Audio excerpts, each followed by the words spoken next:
नून league का एक शतूंगड़ा है अता तारड़ 16वें ग्रेड का मुलाजम, उसने अदलिया की जो तौहीन की है कल प्रेस कॉन्फ्रेंस करके, उसने पाकिस्तान की अदलिया को जिस अंदाज से मुखातिब किया, वो दानियाल चौधरी, तलाल चौधरी, निहाल हाशमी की मिसाल जिंदा करते हुए कहता है कि इमरान खान लाडला है, उसकी ज़मानतें हो रही हैं। तो अपनी गुफ्तगू के एंड में मैं लाडले की तशरीह कर दूं।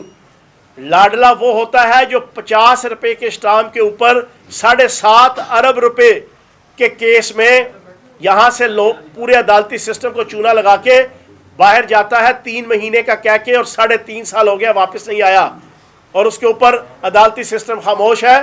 लाडला उसको कहते हैं। लाडला कहते हैं उस शहबाज शरीफ को कि जिसको गर्दन में दर्द होती थी तो इस्तिस्ना मिल जाता था पेशी से, जिसको दाढ़ में दर्द होती थी तो इस्तिस्ना मिल जाता था, जिसको कमर में दर्द होती थी तो इस्तिस्ना मिल जाता था, जिसको जिधर जिधर दर्द होती थी इस्तिस्ना मिल जाता था, एग्जेम्पशन मिल जाती थी जनाब पेशी से। लाडला उसको कहते हैं कि जिस हमजा शहबाज को जेल के अंदर भी तमाम एक्स्ट्रा और को कैरिकुलर एक्टिविटीज करने की इजाजत थी। मैं वजीर जेल खाना जात रहा हूं, मुझे एक एक चीज मेरे टिप्स पे है। लाडला उसको कहते हैं। लाडला उसको कहते हैं जो जेल के अंदर कॉफी मेकर भी रखती है बेगम, जो बर्गर भी बनाती है, जो वहां पे पिज़्ज़े भी खाती है, जिसके जनाब स्पेशल सेल बनाया जाता है टाइलें लगाकर, जिसके लिए स्पेशल वॉशरूम बनाया जाता है टाइलें लगाकर। वो अलग बात है, वो इतनी झूठी है कि कहती है मैं फ्राई पैन से गर्म करके अपने कपड़े इस्त्री करती थी। कल ये कहेगी कि मैं टूथब्रश करने के लिए टूथपेस्ट नहीं हार्पर जना इस्तेमाल किया करती थी, मेरे पे इतने बुरे हालात थे। तो जनाबे वाला लाडला उसको कहते हैं, और लाडला उस कैप्टन सफदर को कहते हैं और उस बेगम सफदर को कहते हैं कि जो मुजरिम होने के बावजूद, डिक्लेयर्ड सजा याफ्ता होने के बावजूद रिहाई हासिल करते हैं और दंदनाते हुए फिरते हैं पूरे पाकिस्तान में, और अदलिया को और अदारों को और फौज को गालियां देते हैं जलसे जुलूसों में। लाडला उसको कहते हैं। ये नून लीग के उस टुंगड़े अता तारड़ की इतला के लिए अर्ज है और आले शरीफ की इतला के लिए अर्ज है। बहुत शुक्रिया। जवान साहब ये बताइएगा, एक तरफ चेयरमैन नैब ने इस्तीफा दिया है, उसके बाद की सूरत नैब की पोजीशन आप क्या देखते हैं?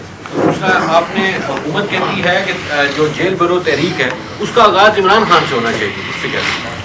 देखें, कभी भी किसी दुनिया के किसी कल्चर, माशरे, सोसाइटी, मुल्क के अंदर हज़रत आदम अलैहिस्सलाम से लेकर अब तक कभी भी लश्कर का सरबराह जो है वो ख़त अव्वल पे नहीं लड़ता। लश्कर का सरबराह कभी भी नहीं लड़ता, चाहे वो सियासी लश्कर हो, चाहे वो दिफाई लश्कर हो, चाहे वो मिलिटेंट लश्कर हो, सरबराह ख़त अव्वल पे नहीं लड़ता। हाँ, कुछ जगहों पे ऐसी सिचुएशन बन जाती है फिर सरबराह फ्रंट फुट पे आता है। तो हमारे सरबराह ने तो जनाब अपनी जान दाव पे लगा दी, उस पर तो कातलाना हमला हो गया, वो तो ज़ख्मी हालत में है। तो जो बात कर रहे हैं उनको सुल्तान मफरूर नवाज शरीफ को देखना चाहिए, उन माँ के लाडलों को जो नून लीग के और कुछ हमारे तजिया निगार इसके ऊपर गिला करते हैं, उनको बात करने से पहले उनकी तरफ देखना चाहिए। था और बाकी सारी हकीकी आज़ादी की जंग वो दूसरी तरफ थी। मिलियंस के अंदर जनाब मेरे टॉक शोज़ के क्लिप्स और मेरी जनाब पूरी जिद्दोजहद जो इमरान खान साहब की क़यादत में हम हकीकी आज़ादी जंग के लिए लड़ रहे थे वो जाती थी। और लास्ट टाइम बेगम सफदर के बहुत सी ऐसी चीज़ें थी जो मैंने बेनकाब की, जो मिलियंस में जनाब 24 घंटों के अंदर, 48 घंटों के अंदर आम लोगों तक, ओवरसीज़ पाकिस्तानी तक पहुँची। उसको बुनियाद बनाकर पहले तो रिपोर्ट करके मेरे पेज को रेस्ट्रिक्ट करवाया गया, फिर उसके बाद उसको ब्लॉक करवाया गया। मैं ये समझ रहा था कि ये सिर्फ ब्लॉक हुआ है। मैंने 13 फरवरी को पीटीए के डीजी को और चेयरमैन को ख़त लिख के उनको मैंने पॉइंट आउट किया था कि ये मेरा ब्लॉक हुआ है। और फिर फेसबुक की जो एडमिनिस्ट्रेशन थी पाकिस्तान में उनसे भी मैंने रब्ता किया, लेकिन कल से पता चला कि वो ब्लॉक नहीं, वो हैक भी हुआ है। और जो हैकर है वो अपने घर की ख़वातीन की फ़ोटोज़ उसके ऊपर जनाब सुबह दोपहर शाम जो है वो चढ़ा रहा है। और आप यकीन जाने ये मुखालफीन जो हमारे पीटीआई के और मेरे, वो अगर ये समझते हैं कि इस किस्म की हरकत करके वो हमारी हकीकी आज़ादी की जंग का रास्ता रोक लेंगे, वो इमरान खान साहब के साथ मेरा जो ताल्लुक़ है उसको जनाब मांद कर देंगे, या वो पीटीआई के प्लेटफॉर्म से जो पाकिस्तान का झंडा उठा के मैं सोशल मीडिया के ऊपर, इलेक्ट्रॉनिक मीडिया के ऊपर, प्रिंट मीडिया के ऊपर पाकिस्तान की सियासत पे, पाकिस्तान की असम्बली और असम्बली के बाहर अपना हल्का, शहर और उसके अंदर जो जद्दोजहद कर रहा हूँ वो इस तरह मेरा रास्ता मांद कर लेंगे या रास्ता खोटा कर लेंगे, तो ये उनकी गलतफहमी है। कल से वो हैकर्स वो इंतहाई फोहश किस्म की फ़ोटोज़ वो अपलोड कर रहा है, और मुझे पूरी दुनिया से फ़ोन आना शुरू हुए कि ये आपके पेज के ऊपर इस किस्म की स्टोरीज़ लग रही हैं। मैंने फौरी तौर पे ट्विटर के ज़रिए से अपने तमाम चाहने वालों को और पीटीआई के चाहने वालों को मैसेज दिया, अपना वीडियो पैगाम भी दिया। आज मैंने FIA के डायरेक्टर पिंडी के एडिशनल डायरेक्टर साइबर क्राइम, उनको बाकायदा रिटन एप्लीकेशन दे दी है उसके ख़िलाफ़ FIR काटने की और दरख्वास्त की हुई है। और उसके अलावा फेसबुक की जो इंतज़ामिया है पाकिस्तान की, उनसे भी रब्ता किया हुआ है, और PTA ऊपर ऑन बोर्ड है। लेकिन मैं हैरान हूँ कि पाकिस्तान की सियासत को जिन्होंने ऑडियो और वीडियो के ज़रिए से गंदा और ख़राब किया, ये वही लोग हैं कि जो अपने रास्ते से हटाने के लिए कुछ हुकूमती टूल्स को यूज़ करके पीटीआई और इमरान खान की जो टीम है और इमरान खान साहब के हवाले से ये ऑडियो, वीडियो और उनके सोशल मीडिया अकाउंट्स उनको हैक करना, उनके हवाले से डर्टी पॉलिटिक्स करना, फेक किस्म की फ़ोटोज़, ख़बरें चलाना, हैक करने के बाद, तो इसकी मैं पुरज़ोर मज़म्मत करता हूँ। और मैं इस प्रेस कॉन्फ्रेंस के ज़रिए से इस अज़्म का इरादा करता हूँ कि इंशाअल्लाह सुलह हो कि जंग हो, इमरान खान के संग हो, सब हमें पसंद है, खून हो कि रंग हो। इंशाअल्लाह तुम जो भी डर्टी पॉलिटिक्स करोगे, जो भी हमारा रास्ता रोकने की कोशिश करोगे, जितना अपने हमें गंदा करने की कोशिश करोगे, उतना तुम गंदे होगे, लोगों की नज़रों में गिरोगे। तो इंशाअल्लाह इस किस्म की हरकतों से तुम हमारा कुछ नहीं बिगाड़ सकते।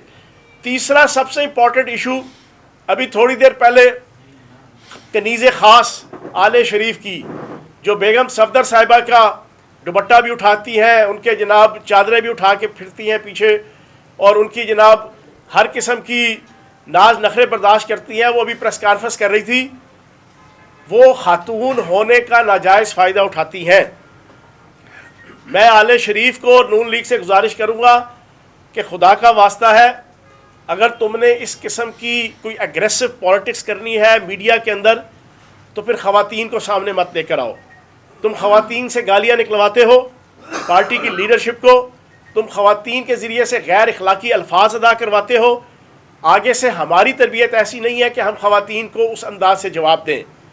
मैं तो सिर्फ बेगम सफदर कहता हूँ तो इनको तन बदन में आग लग जाती है, हालांकि ये कोई गाली नहीं है, ये तो उसके मियाँ जो है वो साईं कैप्टन सफदर, उसकी इज्जत में बहाल करता हूँ। और वो 20 जगहों पे इस बात का एतराफ़ कर चुका है कि इतनी तो मेरी बीवी मेरी इज़्ज़त नहीं करती जितनी फ़याज़ुल हसन चौहान ने मेरी इज़्ज़त बरकरार रखी हुई है पिछले कई सालों से। बेगम सफदर क्या क्या के, मैं तो सिर्फ बेगम सफदर कहता हूँ तो इनको मिर्चें लगती हैं, लेकिन ये अपनी खातून तर्जमानों के ज़रिए से, और ये कनीज़े ख़ास जो हमारी पिंडी की इनकी जनाब तर्जमान है, अभी प्रेस कॉन्फ्रेंस करके उसने इमरान खान को गुंडा करार दिया। मैं मजबूरन जवाब दे रहा हूँ, वरना मुझे शौक़ नहीं है ख़वातीन को इस अंदाज से जवाब देने का। मैं बेगम मरियम औरंगज़ेब से कहूँगा कि इतनी न बड़ा पाकिए दामा की हकायत, दामन को ज़रा देख, ज़रा बंदे कबा देख। आज के बाद अगर दोबारा इसी किस्म की तुमने लैंग्वेज यूज़ की तो तुम्हें भी इसी किस्म का जवाब फ़याज़ुल हसन चौहान पिंडी का ही रहने वाला है, वो जवाब देगा। आज का दिन मैं वार्निंग दे के स्पेयर कर रहा हूँ, लेकिन तुम जिसको गुंडा कह रही हो, तुम्हारी इत्तला के लिए अर्ज़ है, एक मस्टंडा भी है, वो मस्टंडा बाहर बैठा हुआ है। पूरी पाकिस्तानी कौम को, पाकिस्तान के अदारों को, पाकिस्तान की अदालतों को, पाकिस्तान की आवाम को 50 स्टाम्प पे चूना लगा के बाहर भागा हुआ है वो मस्टंडा।